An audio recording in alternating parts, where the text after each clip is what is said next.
Chapter 2. Can you learn leadership? Leadership is a quality that is often assumed as an inherent talent, like singing or painting. We all know someone who is a natural leader. They're loud, vocal, and push you to get things done. So is leadership an innate trait, or can you learn leadership? Like any innate quality, it needs honing. Leaders aren't just born to be leaders. Instead, their leadership qualities are acknowledged and highlighted. Polishing and capitalizing on them allows you to emerge as a good leader. Leaders don't create followers. They create more leaders. To answer the question, leadership is both innate and taught. This brings us down to the discussion of how leaders are made. Anything being produced or manufactured requires some raw material. Similarly, a leader must have a handful of key characteristics that makes them eligible to outshine a great leader. Competence. A great leader showcases immense competence. This reflects their internal motivation and drive to achieve their goals. Before a leader can lead others, they must learn to lead and organize their thoughts. When a leader accomplishes this, it conforms to competence. This competence is a leader's key trait that allows them to stay focused and steadfast. Consistency. Consistency is a measure of dedication, sincerity, and confidence toward your aim. When a leader exhibits consistency, the leader has his eyes locked on the target and knows where they're heading. It also shows that the leader is sincere and dedicated to their job. This is the first thing people see in their leader: how long can he last, and how far will he go? Abraham Lincoln is an example of this. He was given multiple death threats, the opposition was stronger than ever, and the idea he put on the table was a pain point for many. But he did not give up. He kept pushing, eventually giving enslaved blacks in the South the opportunity for freedom. Communication. The pivotal part of leadership is communication. If a leader fails to convey his enthusiasm and motivation, his primary role as a leader is to influence others, which becomes meaningless. Considering the limitations of language and the following interpretation, it is important for a leader to get their message across, and important for a leader to get their message across, and essential for a leader to get their message across and in an effective manner. This means it should evoke the same feelings in the people as their leader. So, communication as a leader is a package that encompasses the leader's efforts, words, and body language. A genuine leader is not a searcher for consensus but a molder of consensus. Martin Luther King. As Martin Luther King states, leaders aren't just going around getting the maximum number of people to follow them. They aim to cultivate mindsets, change perspectives, and show them the right path. This flows into the next key trait. Motivational skills. Motivation. The ability of a leader to influence and motivate their people plays a crucial role in how they aim to guide and nurture their supporters. More importantly, unlike many motivational speakers, leaders don't just exaggerate and present an unrealistic image in front of them. Instead, they take very realistic and practical approaches to motivate their supporters. Leadership is not about titles, positions, or flow charts. It is about one life influencing another. Divida. Additionally, a great leader is natural with how he motivates. There's no rehearsal or prepared speeches. There are no flow charts or presentations. It's a very personalized and genuine approach that resonates with the listeners and conveys a message of empathy and understanding. Bring out the best. The greatest leader is not necessarily the one who does the greatest things. He is the one that gets the people to do the greatest things. Ronald Reagan. With motivation, a leader is also intuitive and attentive. Their attention to detail runs as deep as recognizing their people as individuals. A leader can see the potential and talent in a person, recognize his individuality and circumstances, and motivate him accordingly. The feeling of being heard and noticed is the first validation that encourages people to adopt a similar mindset, develop an understanding, and connect with the leader. Bill Gates, the founder of Microsoft, was known as an authoritative leader. He has encouraged enormous innovation and creativity. He retired from Microsoft in 2008, but his legacies and his vision are still being followed. This is how a great leader ensures to bring out the best in his team. The greater good. Great leaders don't set out to be leaders. They set out to make a difference. It's never about the role, always about the goal. Lise Hesha. Leaders who put aside personal gains and ulterior motives develop a charitable nature to guide and motivate the people. Through this approach, they don't see what there is to gain, but they make sure that nothing is lost. Such leaders are driven toward the greater good.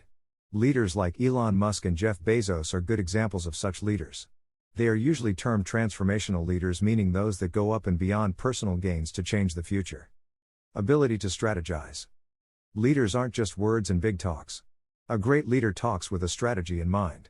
They are creative and innovative, which are the key traits to stand out from the crowd and do something no one's done before. Their strategizing abilities are as profound as their vocality. Winston Churchill, an artist, writer, and historian, won the Nobel Prize in Literature. But despite his contrasting forte, his political and military decision-making skills were always commendable. His efficient and engaging strategies allowed him to strengthen the Big Three alliance between Russia, United States, and Great Britain. Articulate vision and build roadmap. A leader is best when people barely know he exists. When his work is done, his aim fulfilled, they will say, "We did it ourselves." Lao Tzu. Leaders don't just show the path. They pave it and walk on it for the others to follow. This is how a good leader instills and equips the people with a vision and roadmap. Arianna Huffington was an Athens-born and Cambridge-educated media servant. She was a hard-working person who worked 18 hours a day and 7 days a week to get things done. She walked that path alone and motivated her team to do the same.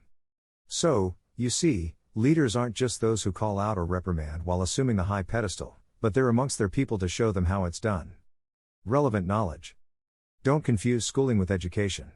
I didn't go to Harvard, but the people who work for me did. Elon Musk. Communication without accurate knowledge can create serious discrepancies and inconsistencies. Leaders are expected to deliver correct knowledge and awareness. This shows how well the leader is prepared and knows what he's doing. Without the relevant knowledge, anyone will likely be caught up in a lie or confronted with aspects they cannot deal with. This can create uncertainty and a lack of motivation among the people.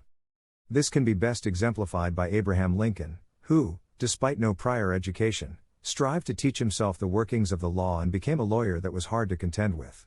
It was his mere knowledge and its presentation that helped him win his case. Staying confident and persistent. The leader is one with the vision. He can see what the others can't, and that is a future with change and improvement. In such a case, leaders have to be confident and persistent to portray to the people how to walk their path. There are a few practices leaders adopt that allow them to do so. Sort their priorities. Leaders work smart. They do work wise, but they almost align their priorities the same way. They know what needs to be done when and in what order. This helps them create a roadmap with milestones along the way that dictate how they reach their destination.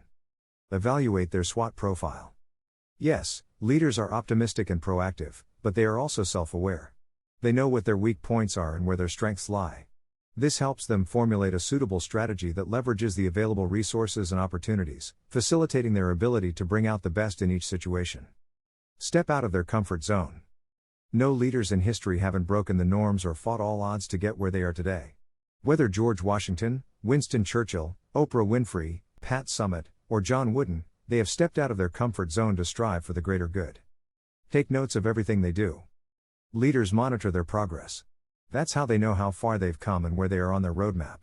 Also, they make notes to highlight their achievements and to keep track of how they have evolved. This keeps them motivated and confident. Build a strong network. Leaders don't work alone because that kills the whole purpose. The role of a leader is to reach out to as many people as possible. This requires strong networking skills. Plus, the large numbers validate and boost their morale to keep going. I want to end this chapter with a real-life example from my life that justifies and backs up each of the qualities mentioned above. As a football coach, I was assigned to a team that consistently performing poorly. When my training started with that team, I realized a lack of good leadership rather than a lack of talent or skill. The players were all pretty skilled, but all they needed was motivation, conviction, and appreciation. Moreover, the sporty spirit requires greater involvement in motivational speeches and enthusiastic demonstrations. Over the time that I worked with them, I portrayed excellent leadership skills. I used to talk to them, build a communication gap, personally mentor and evaluate each player, and help them strategize, implement, and work as a team. Undoubtedly, by the end of our training, the team had shown drastic improvement, which powerfully highlights how important good leadership is. The bottom line here is no one way to become a good leader. The formula to becoming a leader is finding the right combination and proportion of each quality listed above. You don't always have to be vocal or talk a lot. Sometimes you don't have to be persistent and authoritative. You can take the back seat and let your people lead. Ultimately, it boils down to teaching a leadership mindset, facilitating talents and skills, and providing people a platform to represent themselves as individuals.